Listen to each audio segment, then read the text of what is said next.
নাকি আমাদের বিরভানপুর গ্রামে যে জমিদার বংশ ছিল আচার্য বংশ যারা, তারাই নাকি ওনাকে প্রতিষ্ঠা করেছিলেন।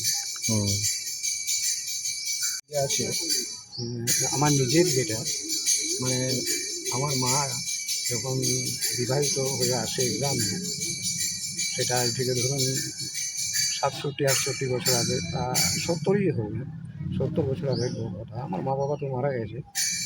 তো আমার মা যখন গর্ভবতী হন নাই, 4 বছর পর নাকি মা আমার গর্ভবতী হয়েছিল এবং আমার মায়ের প্রথম সন্তান। তো আমার মা বলে গেছেন যে ওই পাষাণ মূর্তিকে কোনোদিন মানে জীবনে যতদিন বাঁচবি পুজো পাশা করলে কিন্তু জল দিতে ভুলিস না, কারণ ওই হচ্ছে তোর আসল মা।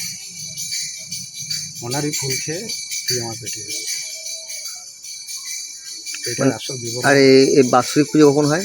এই বাৎসরিক ওই কালী পুজোর দিন, কালী পুজো দিন, মানে আমাদের দীপান্বিতা অমাবস্যার দিনই হয়। ওই জন্য বলুন না দক্ষিণা কালী মন্দিরের পুজো হয়।